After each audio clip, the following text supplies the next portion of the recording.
ایٹمی پروگرام پر خاموشی سے پیش رفت ہوتی رہی۔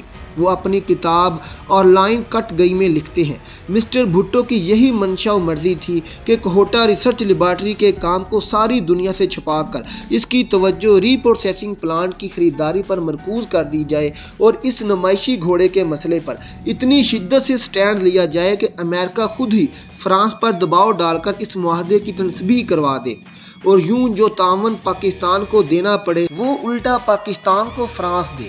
امریکی صدر کارٹر کو احمق بنانے کے چکر میں بھٹو ہر حد سے گزر گئے، اور دوسری طرف کارٹر نے بھی اپنے دہقانی مزاج کا مظاہرہ کرتے ہوئے ہر قیمت پر بھٹو حکومت کے خاتمے کا فیصلہ کر لیا۔ جب بھٹو عالمی محاذ پر لڑائی لڑ رہے تھے تو ان کے خلاف داخلی محاذ پر بھی تشدد تحریک کا آغاز ہو گیا۔ بھٹو کا خیال تھا کہ ان کے خلاف چل رہی یہ پاکستانی قومی اتحاد کی تحریک کے پیچھے امریکہ کا ہاتھ ہے، کیونکہ انہوں نے ایٹمی پروگرام سے متعلق امریکی ڈکٹیشن لینے سے انکار کر دیا تھا، جس پر امریکی وزیر خارجہ ہنری کسنجر نے انہیں نشان عبرت بنانے کی دھمکی دی تھی۔ بھٹو نے 28 اپریل 1970 کی شام کو پارلیمنٹ کے مشترکہ اجلاس میں کی گئی تقریر کے دوران امریکہ کو ہاتھی قرار دیتے ہوئے کہا، ہاتھی مجھ سے ناراض ہے کیونکہ ہم نے اربوں کو ہتھیار سپلائی کیے، ہم نے ویتنام کے معاملے پر ان کا ساتھ نہیں دیا، ہم نے ایٹمی پلانٹ پر قومی مفاد کے مطابق موقف اختیار کیا۔ بھٹو نے جذبات سے رندی ہوئی آواز میں کہا، ہاتھی کا حافظہ بہت تیز ہوتا ہے، میرا یہ جرم معاف نہیں کیا گیا، وہ میرا خون مانگتے ہیں کیونکہ میں ہی پاکستان میں استحکام اور یکجہتی کی علامت ہوں۔ ہم نے غیر ملکی مشن کے 2 اہلکاروں کو ٹیلی فون پر گفتگو کرتے ہوئے سنا ہے، وہ خوشی کے مارے اچھلتے ہوئے کہہ رہے تھے کہ پارٹی ختم ہو گئی ہے، اور وہ بھی ختم ہو گیا ہے، لیکن حضرات پارٹی تو ابھی ختم نہیں ہوئی، پارٹی تو ابھی شروع ہوئی ہے، اور وہ اس وقت تک ختم نہیں ہوگی جب تک اس عظیم قوم کے لیے میرا مشن پایا تکمیل کو نہیں پہنچ جاتا۔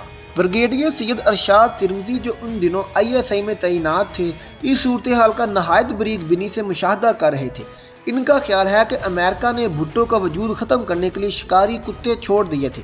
ان کی کتاب پروفائلز آف انٹیلیجنس، جس کا اردو ترجمہ حساس ادارے کے نام سے شائع ہوا ہے، اس میں دعویٰ کیا گیا ہے کہ جن دنوں PNA کی تحریک عروج پر تھی، غیر ملکیوں کا ایک بڑا ریلا جس میں زیادہ تعداد یہود و نصار کی تھی، صحافیوں، فوٹوگرافروں، رپورٹروں اور سیاسی مبصرین کے روپ میں پاکستان آن پہنچا۔ بظاہر یہ لوگ کیمروں اور ٹیپ ریکارڈر سے مسلح تھے، مگر در پردہ ان کے مقاصد کچھ اور ہی تھے۔ ان کے پاس ڈالروں کی کوئی کمی نہ تھی، مارکیٹ میں امریکی ڈالروں کا سیلاب آ چکا تھا اور لوگ دھڑا دھڑ امریکن ڈالر کے عوض پاکستانی روپیہ خرید رہے تھے۔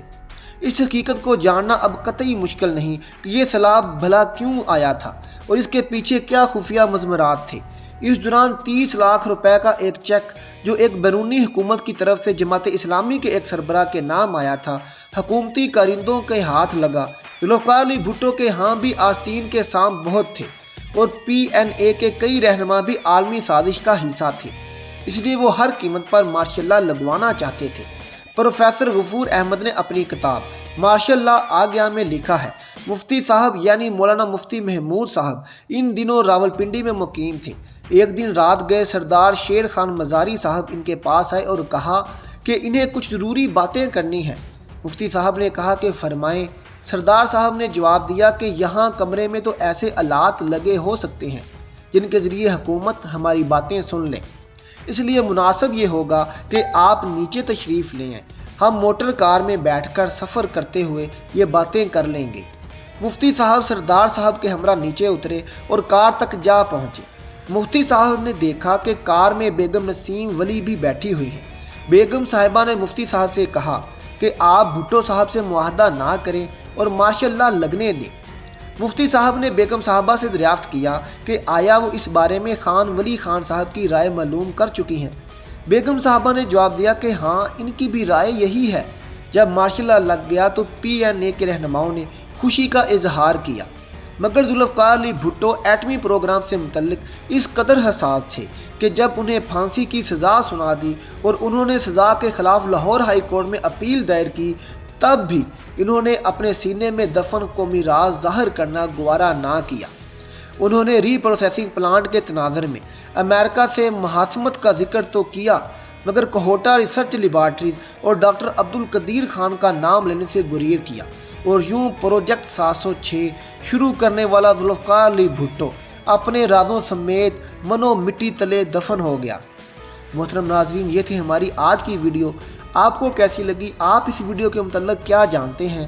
ہمیں کمنٹ باکس میں ضرور بتائیے گا۔ اللہ حافظ۔